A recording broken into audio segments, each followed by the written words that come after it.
En 1913, John Rockefeller, patron du trust pétrolier Standard Oil Company, crée la fondation soi-disant philanthropique Rockefeller. Il va organiser, grâce à cette fondation, le contrôle stratégique du secteur de la santé aux États-Unis. Les dons de la fondation Rockefeller supportent exclusivement des écoles médicales et des hôpitaux. Ces institutions sont devenues les missionnaires d'une nouvelle race d'entreprises, les fabricants de médicaments synthétiques brevetés. Les vitamines et autres micronutriments rendent impossible le développement de toute activité commerciale basée sur les médicaments brevetés. En effet, les produits d'origine naturelle ne peuvent être brevetés. Ils sont donc totalement ouverts à la concurrence. L'élimination de la concurrence indésirable des micronutriments naturels devient donc une question de vie ou de mort pour le commerce pharmaceutique dès la fin de la Première Guerre mondiale.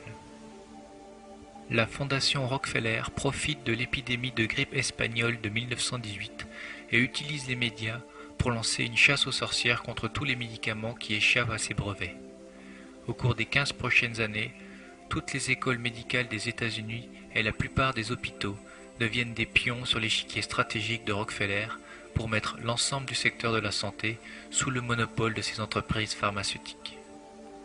De l'autre côté de l'Atlantique, en Allemagne, un premier cartel chimico-pharmaceutique est créé pour s'opposer à la conquête du marché mondial des médicaments par le seul Rockefeller. Dirigé par les multinationales allemandes Bayer, BASF et Hoechst, le cartel IG Farben est créé. Le cartel IG Farben, tout aussi insatiable, apportera son soutien à un politicien allemand qui leur promet de conquérir le monde par la force des armes. Grâce aux millions de dollars investis en campagne électorale, ce politicien prend le pouvoir en Allemagne, transforme la démocratie allemande en dictature et tiendra sa promesse de lancer une guerre de conquête. Dans chaque pays envahi par l'armée d'Hitler, les premières actions consistent à piller les industries chimiques, pétrochimiques et pharmaceutiques et à les intégrer gratuitement à l'empire IG Farben. IG Farben teste ces substances pharmaceutiques brevetées sur les prisonniers des camps de concentration. Les paiements de ces études inhumaines sont directement transférés des comptes bancaires de Bayer, Hoechst et BASF sur les comptes bancaires de la SS, organisation militaire responsable des camps de concentration. À la fin de la guerre, les actions industrielles de IG Farben sont absorbées par le trust Rockefeller, Rothschild et JP Morgan. Le tribunal de Nuremberg a jugé 24 directeurs de Bayer, BASF et Hoechst, et d'autres responsables du cartel IG Farben, pour crimes contre l'humanité. En 1944, Nelson Rockefeller faisait déjà partie de la direction exécutive du gouvernement américain. Débutant comme sous-secrétaire d'État, il est devenu en quelques années conseiller spécial du président Truman pour les affaires spéciales. Nelson Rockefeller s'est assuré que les vrais coupables ne seraient pas pendus. En effet, il avait alors besoin d'eux. Après seulement quelques années, les directeurs d'IG Farben, jugés à Nuremberg, sortent de prison et retrouvent leur position précédente pour gérer les intérêts des nouveaux propriétaires, les Rockefeller. Rockefeller a aussi aidé à la création de l'OMS, en la finançant dès le début via sa fondation. L'Office mondial de la santé est un organisme largement influencé par le cartel pharmaceutique. Son objectif principal est de développer l'industrie du médicament à travers le monde et de protéger les intérêts des grands groupes pharmaceutiques. L'industrie du pétrole mise à part, le business de la maladie fait plus de profit que n'importe quelle autre industrie sur Terre. En fait, il est plus rentable que l'automobile, la chimie et l'aviation confondues. Il faut plusieurs millions d'euros pour financer les études permettant la mise sur le marché de nouveaux médicaments. Mais aucune entreprise pharmaceutique ne financera l'étude sur des produits naturels non brevetables. Autrement dit, s'il existait un remède naturel contre le cancer, aucune entreprise pharmaceutique n'en ferait la promotion. D'ailleurs, si un remède simple contre le cancer existait, ce serait une catastrophe économique pour le cartel pharmaceutique. Et le pouvoir de lobbying du cartel pharmaceutique est extrêmement important. Nous pouvons donner quelques exemples. En 2005, le gouvernement américain débloque un budget de 1,5 milliard de dollars pour l'achat de 20 millions de doses de Tamiflu pour lutter contre l'épidémie imminente de grippe aviaire. Donald Rumsfeld, alors membre du gouvernement, est l'ex-PDG de la société fabriquant le Tamiflu. Cette grippe aviaire ne fera aucun mort aux USA. Le Tamiflu, par exemple, bon, tout le monde sait que ça a été un bid terrible. Lorsqu'il a été préparé, lorsqu'il y a eu le dossier lourd... Un bid terrible dans quelles circonstances, voilà. Bon, ça a été un médicament qui a été développé dans l'indication de la grippe. Bon, tout le monde sait qu'il n'est pas très efficace, qu'il peut être extrêmement toxique, etc. Bon, et aujourd'hui, alors que, compte tenu de toutes les études qu'on a faites, dans les indications normales, on a vraiment des certitudes extrêmement faibles de bons rapports bénéfices-risques, et c'est pareil pour le vaccin contre la grippe, on pourrait développer. On nous dit, sur ce virus que personne connaît, sur ce virus qui est tellement effrayant parce qu'on ne connaît pas, on dit, le Tamiflu, ça marche, mais c'est ahurissant. Mais attendez, un médecin vous prescrit du Tamiflu pour votre grippe, vous le prenez pas, vous le jetez direct à la poubelle. Et puis je ne vais pas l'acheter parce que j'ai quand même pitié des finances de la Sécu. C'est une honte. Et je pèse même que c'est une honte. On vit quand même dans une situation de dilapidation des fonds publics qui est grave.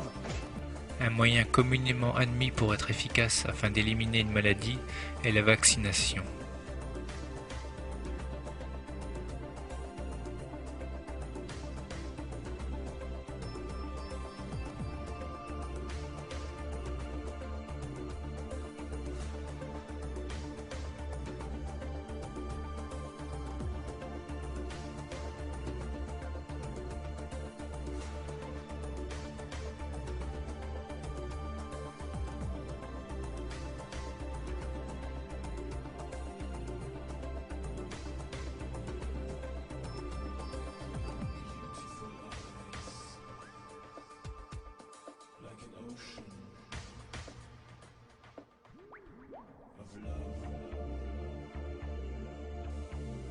En mai 2009, l'OMS, probablement sous l'impulsion du cartel pharmaceutique, a changé la définition officielle d'une pandémie. Elle est passée d'une définition logique, une pandémie est une contagion à l'échelle mondiale avec un taux de mortalité élevé, à une définition illogique, une pandémie est une contagion à l'échelle mondiale. N'importe quelle grippe saisonnière est donc une pandémie. Cependant, nous n'entendrons parler que de la grippe A.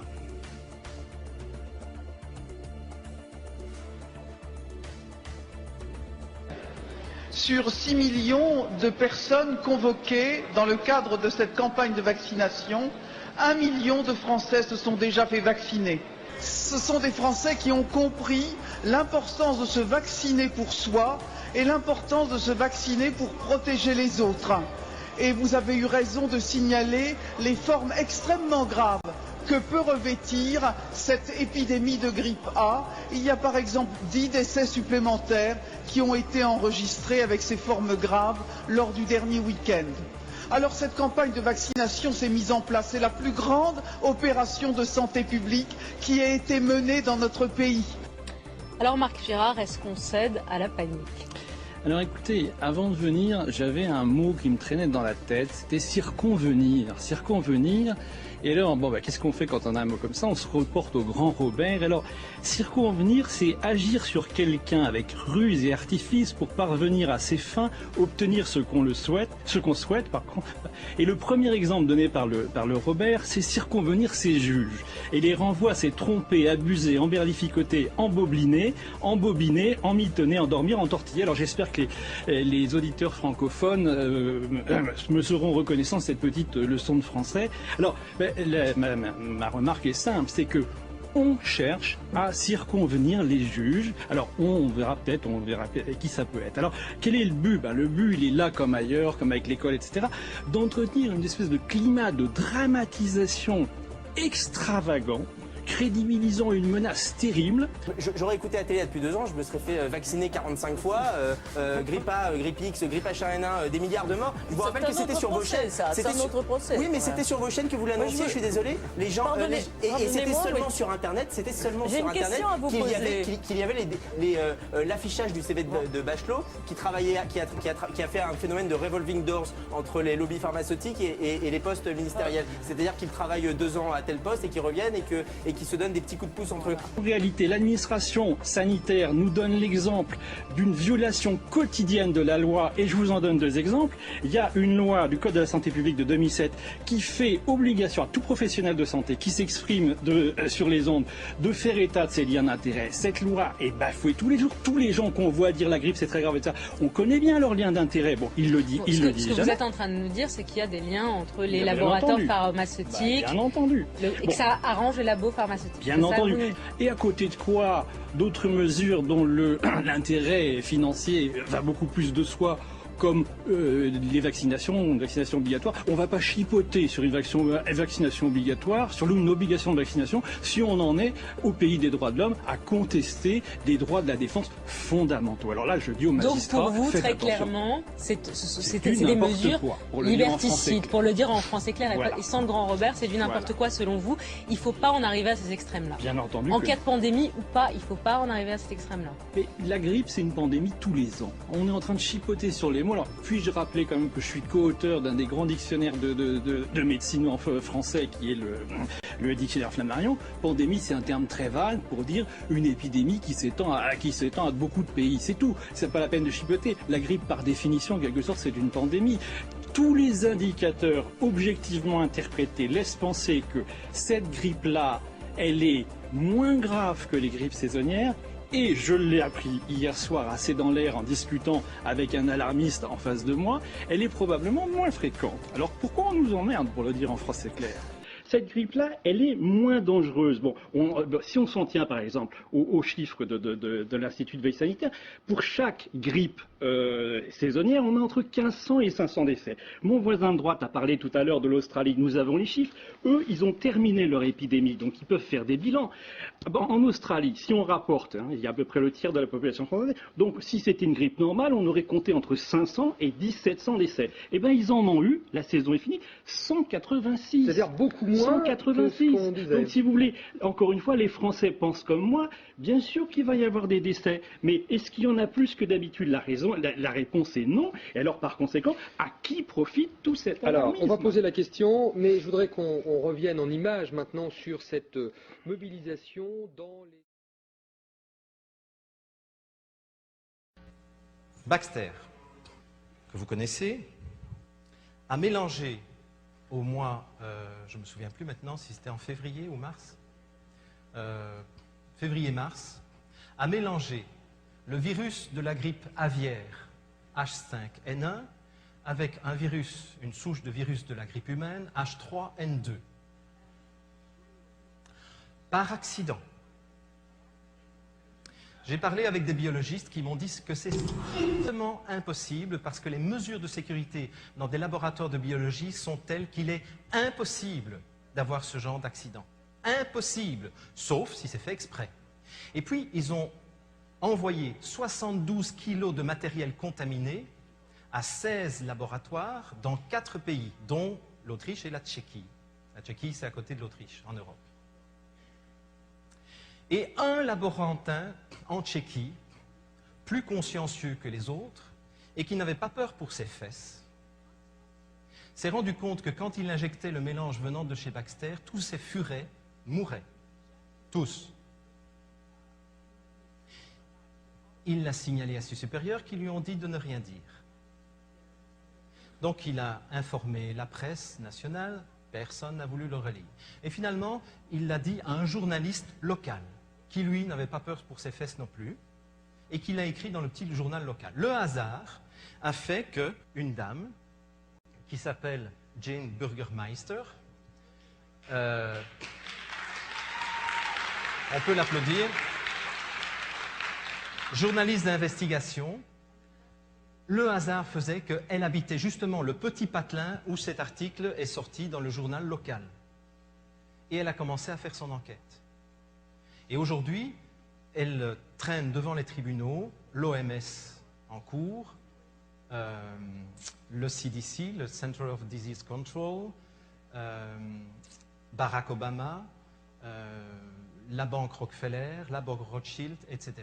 Et là, aujourd'hui, nous sommes des milliers, des centaines de milliers à être au courant de ce qui était en train de se préparer pour nous foutre des merdes dans les veines.